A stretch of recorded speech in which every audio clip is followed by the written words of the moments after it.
ಪಾಕ್ ವಿರುದ್ಧ ಆಪರೇಷನ್ ಸಿಂಧೂರ ಕಾರ್ಯಾಚರಣೆ ಬಳಿಕ ಸಂಸತ್ ಭವನದಲ್ಲಿ ಬಿಜೆಪಿ ನೇತೃತ್ವದ ಎನ್ಡಿಎ ಮೊದಲ ಸಂಸದೀಯ ಸಭೆ ನಡೆಸಿತು. ಸಭೆಯಲ್ಲಿ ಪ್ರಧಾನಿ ಮೋದಿ ಅವರನ್ನು ಸನ್ಮಾನಿಸಲಾಯಿತು. ಈ ವೇಳೆ ಜೈ ಶ್ರೀರಾಮ್, ಹರ ಹರ ಮಹಾದೇವ್, ಭಾರತ್ ಮಾತಾ ಕಿ ಜೈ ಅಂತ ಘೋಷಣೆ ಮಾಡಿತು. ನಂತರ ಆಪರೇಷನ್ ಸಿಂಧೂರ ಹಾಗೂ ಆಪರೇಷನ್ ಮಹಾದೇವ್ ಯಶಸ್ಸಿನ ಕುರಿತಾಗಿ ನಿರ್ಣಯವನ್ನು ಅಂಗೀಕರಿಸಲಾಯಿತು. ಆಯಿತು, ಅದೆಲ್ಲ ಆಮೇಲೆ ನೋಡೋಣ. ಹರ ಹರ ಮಹಾದೇವ ಎಲ್ಲನೂ ಓಕೆ, ಮಹಾದೇವ, ಶಿವ, ಈಶ್ವರ, ಕೃಷ್ಣ, ರಾಮ ಎಲ್ಲ ಆಮೇಲೆ ನೋಡೋಣ.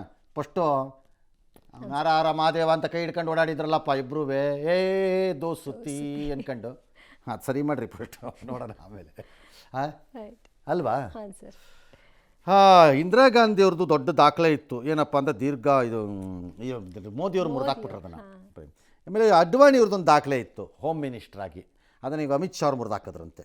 2258 ದಿನ ಇತ್ತು ಅವ್ರದ್ದು. ಇವ್ರಿಗೆ 2256 ದಿನ ಆಗಿದೆ, 58 ಆಗಿದೆ. ಅಡ್ವಾಣಿ ಅವ್ರದ್ದು 56 ಇತ್ತು. ಆಯಿತು, ಮುರಿದಾಕಿದ್ರಾ? ಹಾಂ, ಇಬ್ಬರು ಸೇರ್ಕೊಂಡು ಮೋದಿಯವರು ಈ ವಿಷಯವನ್ನು ಪ್ರಸ್ತಾಪ ಮಾಡಿ ಭಾಳ ಸಂತೋಷ. ವೆರಿ ಗುಡ್, ಒಳ್ಳೇದಾಗಲಿ, ದೇವ್ರು ಒಳ್ಳೇದು ಮಾಡಲಿ. ಓಕೆ. ಇನ್ನು ಭಾರತದ ಭೂಪ್ರದೇಶವನ್ನು ಚೀನಾ ಆಕ್ರಮಿಸಿದೆ ಎಂಬ ರಾಹುಲ್ ಗಾಂಧಿ ಟೀಕೆಗೆ ತರಾಟೆ ತೆಗೆದುಕೊಂಡಿದ್ದಂತಹ ಸುಪ್ರೀಂ ಕೋರ್ಟ್ ನಡೆಗೆ ಇಂಡಿ ಕೂಟ ಕಿಡಿಕಾರಿದೆ. ರಾಜಕೀಯ ಪಕ್ಷಗಳ ಪ್ರಜಾಸತ್ತಾತ್ಮಕ ಹಕ್ಕುಗಳ ಬಗ್ಗೆ ಅನಗತ್ಯವಾದ ಅಸಾಧಾರಣ ಅವಲೋಕನವನ್ನು ಹಾಲಿ ನ್ಯಾಯಾಧೀಶರು ಮಾಡಿದ್ದಾರೆ. ರಾಷ್ಟ್ರೀಯ ಹಿತಾಸಕ್ತಿಯ ವಿಷಯಗಳ ಬಗ್ಗೆ ಚರ್ಚಿಸುವುದು ರಾಜಕೀಯ ಪಕ್ಷಗಳ ಜವಾಬ್ದಾರಿ. ಗಡಿಗಳನ್ನು ರಕ್ಷಿಸುವಲ್ಲಿ ಸರ್ಕಾರವು ವಿಫಲವಾದಾಗ ವಿರೋಧ ಪಕ್ಷದ ನಾಯಕನ ಕರ್ತವ್ಯ ಅದನ್ನು ಪ್ರಶ್ನೆ ಮಾಡೋದು ಅಂತ ಇವತ್ತು ಇಂಡಿ ಒಕ್ಕೂಟ ನಿರ್ಣಯವನ್ನು ಮಂಡಿಸಿದೆ. ಮತ್ತು ಇದಕ್ಕೆ ಪ್ರಿಯಾಂಕಾ ವಾದ್ರಾ ಕೂಡ ರಾಹುಲ್ ಗಾಂಧಿ ಪರವಾಗಿ ನಿಂತು ಸಮರ್ಥಿಸಿದ್ದಾರೆ. ಅವರು ಇಲ್ಲ ವಿರೋಧವಾಗಿ ಮಾತಾಡ್ತಾರಾ? ಚಾನ್ಸೇ ಇಲ್ಲ. ತಪ್ಪಾಗಿ ಅರ್ಥೈಸಲಾಗಿದೆ ಎಂದಿದ್ದಾರೆ. ತಪ್ಪಾಗಿ ಅರ್ಥೈಸಿರಬಹುದು. ಎಷ್ಟು ವರ್ಷ ಆಯಿತು? ಆಗಲೇ ಅದನ್ನು ಹೇಳಬೇಕಲ್ವಾ?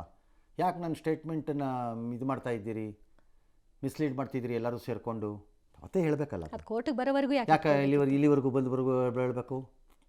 Okay, fair. ನಂಬರ್ 2, ಯಾರೂ ಈಗ ಸುಪ್ರೀಂ ಕೋರ್ಟಿಗೇನೋ ಹೇಳ್ತಾ ಇದ್ದಾರೆ ಅಂತ ತಪ್ಪು ಸರಿ ವ್ಯಾಖ್ಯಾನ ಬೇರೆ. ತೀರ್ಪನ್ನು ಅಧ್ಯಯನ ಮಾಡಿ ವ್ಯಾಖ್ಯಾನ ಮಾಡುವುದು ತಪ್ಪು ಅಂತೆಲ್ಲೂ ಹೇಳೇ ಇಲ್ಲ ಕೋರ್ಟು.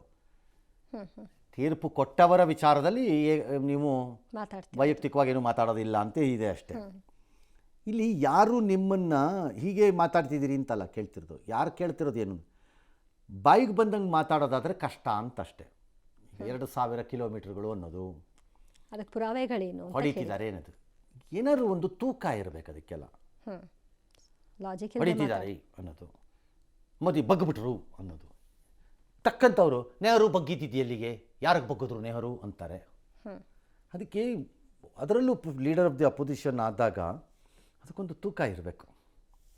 2 ರೀಸನ್ಗೆ. ಒಂದು, ಲೀಡರ್ ಆಫ್ ದಿ ಅಪೋಸಿಷನ್ ಆದಾಗ ಗಂಭೀರ ಇರ್ತಾರೆ ಅಂತ ಹೇಳಿದ್ರೆ, ಅವರೇ ಅಧಿಕಾರಕ್ಕೆ ಬಂದಾಗ ಹೇಗಿರಬಹುದು ಅನ್ನೋಕ್ಕೆ.